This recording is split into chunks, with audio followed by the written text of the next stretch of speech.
Hello everyone, dear students of class 10th. I welcome you all to our learning platform Molding Minds. Students, today we have English worksheet number 14. आज हमारे पास English worksheet number 14 है and you all know we will start it with the slogan.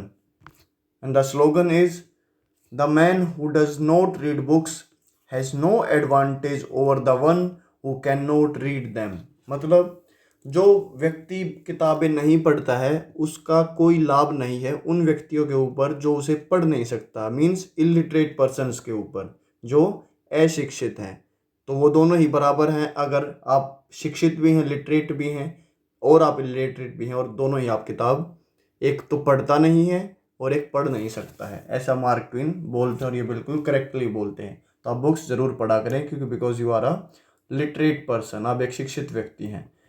सो आज की worksheet इस slogan के साथ start करेंगे और आज का टॉपिक रहेगा मॉडल्स। आप पिछली वर्कशीट में मॉडल्स की प्रैक्टिस कर रहे हैं। आज हम वुड, कुड और शुड में डिफरेंस सीखेंगे कि कैसे इनका हम यूज़ कर सकते हैं।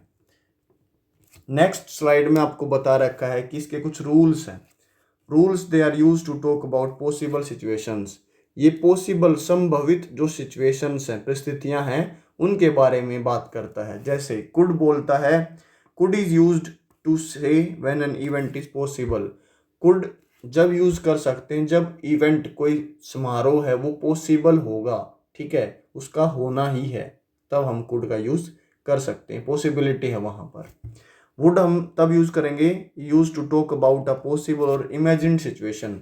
जब हम कोई सिचुएशन पॉसिबल लग रही है या हम इमेजिन कर सकते हैं कि उस जगह पर ये काम होगा, ठीक है।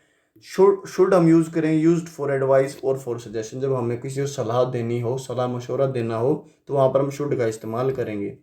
यहाँ पर इसके साथ कोई आपको सेंटेंसेस नहीं दिए गए हैं, तो हम एक्सरसाइज से ही सीखेंगे कि कैसे इनका यूज़ और डिफरेंस हम यूज़ कर सकते हैं। यहाँ पर बता रखा है, in the following sentences about good manners choose the correct model from the choice given. आपको गुड मैनर्स के बारे में यहाँ पर स्लाइड में बता रखा है और वहाँ पर आपको करेक्ट मॉडल चूज करना है। फर्स्ट देखते हैं, one dash stand when a elderly person enters a home, should or would. It's a purely advice. Advice है, एक व्यक्ति को खड़ा होना चाहिए जब उसके कमरे में कोई बड़ा व्यक्ति आता है, तो यहाँ पर शुड का इस्तेमाल करेक्ट रहेगा। Should is the answer. One should stand up when elderly person enters a room. यहाँ पर कोई पॉसिबल सिचुएशन है, पॉसिबल सिचुएशन है, लेकिन यहाँ पर शुड का इस्तेमाल होगा। पॉसिबल सिचुएशन ऐसे ना कि भाई एक व्यक्ति को खड़ा होना चाहिए लेकिन वो होगा नहीं होगा, तो हम पॉसिबिलिटी इतनी नहीं है, तो यहाँ पर प्योरली ये एडवाइस है, सजेशन है। It is good if you dash come home to see me. ये अच्छा होगा, यहाँ पर ये कहना चाहता है, ये अच्छा होगा अगर आप मुझसे पे मिलने आते हैं। सो क्या है ये, एक पॉसिबिलिटी है। क्या है ये, एक पॉसिबिलिटी है, इमेजिन्ड है कि आप आएंगे तो बहुत अच्छा होगा। एडवाइस और सजेशन इसमें बिल्कुल नहीं है। आप ध्यान से सुनना, आपको समझ में आ जाएगा। तो गुड इसका आंसर रहेगा। It is good if you come home to see me. ये अच्छा होगा अगर आप मुझसे घर मिलने आते हैं। थर्ड देखते, you dash use thank you are welcome while talking to others. So should और मस्ट। मस्ट इज ऑब्लिगेशन, ठीक है। मस्ट क्या है, ऑब्लिगेशन है, आपको वो काम करना ही पड़ेगा, ठीक है, आपके लिए वो ज़रूरी है, आपको उसको मिस नहीं कर सकते हैं। बट मिस तो हम इसे भी नहीं करते हैं, लेकिन ये प्योरली एडवाइस, सजेशन है कि आप जब भी किसी से बात करते हैं, आपको थैंक यू या यू आर वेलकम, आपका धन्यवाद है या आपका स्वागत है, आपको ऐसे शब्दों का इस्तेमाल करना चाहिए। तो शुड इसका आंसर होगा, प्योरली एडवाइस है। You should use thank you are welcome while talking to others. Fourth देखते हैं, it is considered polite if you dash leave a thank note. आपको ये पोलाइट माना जाता है, ठीक है, विनम्र व्यवहार, सभ्य व्यवहार, जेंटलमैन का व्यवहार माना जाता है अगर आप कोई थैंक नोट आप छोड़ेंगे, ठीक है। तो यहाँ पर अगेन क्या है, एक पॉसिबल सिचुएशन है जिसमें आप ऐसा काम करेंगे, ठीक है। तो कुड होगा, यहाँ पर शुड नहीं है। यहाँ पर आप शुड लगाएं, इफ यू शुड लीव, आपको एक थैंक यू नोट छोड़ना चाहिए, तो अगेन यहाँ पर सेंस भी बिल्कुल भी नहीं बन रही है। फिर देखते हैं, teach children that they dash offer to serve people who enter their home.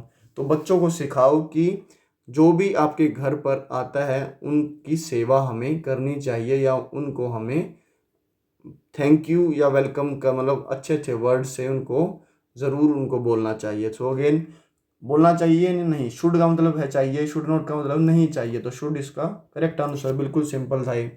Sixth है you dash offer to open the door for others, आपको ऑफर करना चाहिए। अगेन यहाँ पर एक एडवाइस है, कोई यहाँ पर पॉसिबिलिटी नहीं है, मे का तो यूज़ बिल्कुल नहीं होगा।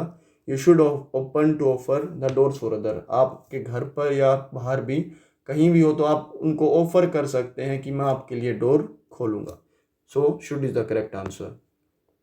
इसके बाद कुछ और सेंटेंसेस हैं। सेवंथ है biting nails dash be a complete no for all, so purely advice है, ठीक है।